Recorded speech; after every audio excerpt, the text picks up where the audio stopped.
स्वागत है। आज हम जावा के कुछ बहुत ज़रूरी मतलब बुनियादी हिस्सों पर बात कर रहे हैं। क्लास, कंस्ट्रक्टर और इनहेरिटेंस। हमारे पास ये अमूल उजगारे के सेशन के कुछ नोट्स हैं। तो चलिए देखते हैं इनमें क्या है। हाँ। आज का मकसद है कि इन नोट्स से जावा की नींव को समझें, खासकर वो लोग जो अभी शुरू कर रहे हैं उनके लिए। तो हम क्लास, ऑब्जेक्ट से शुरू करेंगे, फिर कंस्ट्रक्टर, दिस कीवर्ड कैसे काम आसान करता है वो देखेंगे, और आखिर में इनहेरिटेंस के जो अलग अलग टाइप हैं उन पर बात करेंगे। बिल्कुल, और ये समझना जरूरी है कि जावा में कोड ऑर्गेनाइज कैसे होता है। ये जो छोटे छोटे कॉन्सेप्ट्स है ना, क्लास, ऑब्जेक्ट, ये असल में बिल्डिंग ब्लॉक्स है। इन्हीं से बड़े कॉम्प्लेक्स सॉफ्टवेयर बनते हैं। यही तो खूबी है। अच्छा, तो नोट्स में क्लास को बताया गया है डेटा मेंबर्स और मेंबर फंक्शंस का कलेक्शन, एक तरह का खाका, ब्लूप्रिंट जिसे कहते हैं। इसे सीधे यूज नहीं कर सकते, ऑब्जेक्ट बनाना पड़ता है पहले। हाँ बिल्कुल, और ऑब्जेक्ट बनाना मतलब मेमोरी में जगह बनाना। बहुत जरूरी है ये स्टेप। तभी तो आप डॉट ऑपरेटर लगाकर उसके मेंबर्स मतलब वेरिएबल्स और मेथड्स को यूज कर पाते हैं। हर ऑब्जेक्ट का अपना डेटा सेट होता है।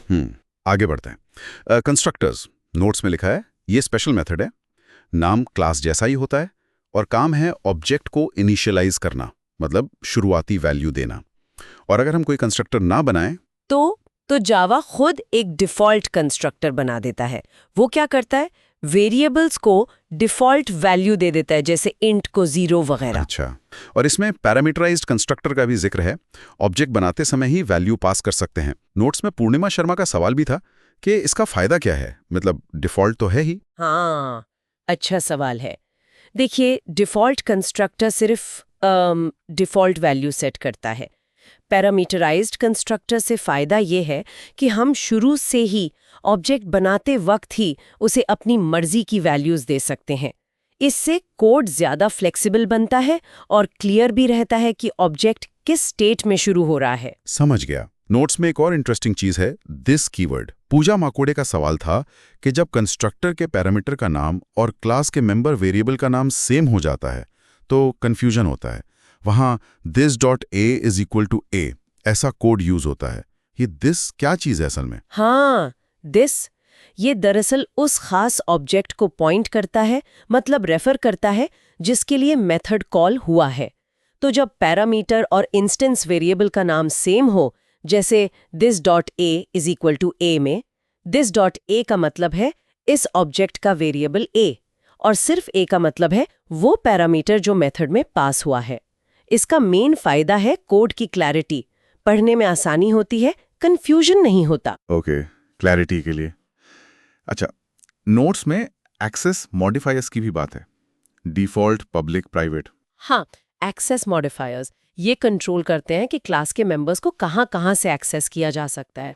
पब्लिक मतलब कहीं से भी, प्राइवेट मतलब सिर्फ उसी क्लास के अंदर से, और डिफॉल्ट वाला पैकेज के अंदर। नोट्स में यही था। बिल्कुल, ये इनकैप्सुलेशन के लिए ज़रूरी है। मतलब डेटा को सेफ रखने के लिए, कंट्रोल करने के लिए, ये कौन उसे बदल सकता है। ठीक है, अब आते हैं सबसे अहम टॉपिक पे शायद, इनहेरिटेंस। नोट्स कहते हैं ये एक प्रोसेस है जहां एक क्लास मतलब चाइल्ड क्लास दूसरी क्लास यानी पेरेंट क्लास की प्रॉपर्टीज ले लेती है, एक्सटेंड्स कीवर्ड यूज करके। जैसे प्रोग्रामर क्लास एम्प्लॉय क्लास को एक्सटेंड कर सकती है। हाँ, और इसका सबसे बड़ा फायदा क्या है? Code reusability. जो मेथड्स या वेरिएबल्स पेरेंट क्लास में पहले से बने हुए हैं, उन्हें चाइल्ड क्लास में दोबारा लिखने की जरूरत नहीं। वो उन्हें सीधे इस्तेमाल कर सकती है जैसे वो उसके अपने ही हों। रीयूजेबिलिटी सही। पर कभी-कभी जैसे मल्टी लेवल में क्या कोड थोड़ा कॉम्प्लिकेटेड नहीं हो जाता समझना? हो सकता है, बिल्कुल हो सकता है। अगर इनहेरिटेंस की चेन बहुत लंबी हो जाए या बहुत कॉम्प्लेक्स हो जाए तो ट्रैक करना मुश्किल हो जाता है। इसीलिए इसे सोच समझकर इस्तेमाल करना चाहिए, पर सही तरीके से यूज करें तो ये बहुत पावरफुल है। नोट्स में इसके टाइप्स भी दिए। सिंगल इनहेरिटेंस मतलब एक पेरेंट एक चाइल्ड। मल्टी लेवल जैसे animal, dog, baby dog. Hierarchical एक पेरेंट कई चाइल्ड जैसे पक्षी पेरेंट और गौरैया कौवा उसके चाइल्ड्स। ये होमवर्क में था शायद। और एक मल्टीपल इनहेरिटेंस का जिक्र है जो जावा सीधे सपोर्ट नहीं करता। क्यों? हाँ, मल्टीपल इनहेरिटेंस मतलब एक क्लास के एक से ज्यादा पेरेंट क्लास हो। जावा इसे डायरेक्टली अलाउ नहीं करता। इसकी मेन वजह है डायमंड प्रॉब्लम। सोचिए, अगर 2 पेरेंट क्लास में सेम नाम का मेथड हो तो चाइल्ड क्लास कंफ्यूज हो जाएगी कि किसका मेथड यूज करे। एम्बिग्विटी आ जाती है। इस प्रॉब्लम से बचने के लिए जावा इंटरफेस का कॉन्सेप्ट यूज करता है, पर वो शायद आगे की बात है। अच्छा, इंटरफेस ठीक है। नोट्स में और भी चीज़ें मेंशन थी, कोई फ्री ऑटोमेशन वर्कशॉप और फ्यूचर टॉपिक्स जैसे super keyword, polymorphism, abstract class, interface, SQL, selenium. मतलब सीखने को तो बहुत कुछ है अभी। हाँ बिल्कुल, ये सब आगे के स्टेप्स हैं। तो अगर समराइज करें, आज हमने देखा कि क्लास कोड का ढांचा है, एक ब्लूप्रिंट, कंस्ट्रक्टर ऑब्जेक्ट को लाइफ देते हैं, उन्हें इनिशियलाइज करते हैं, दिस कीवर्ड इसमें क्लैरिटी लाता है, एक्सेस मॉडिफायर डेटा की पहुंच कंट्रोल करते हैं, और इनहेरिटेंस कोड रीयूज करने और क्लासेस में रिलेशन बनाने का तरीका है। हालांकि मल्टीपल इनहेरिटेंस जावा में सीधे नहीं होता। बिल्कुल सही कहा, ये सब जावा प्रोग्रामिंग की नींव है, एकदम असास।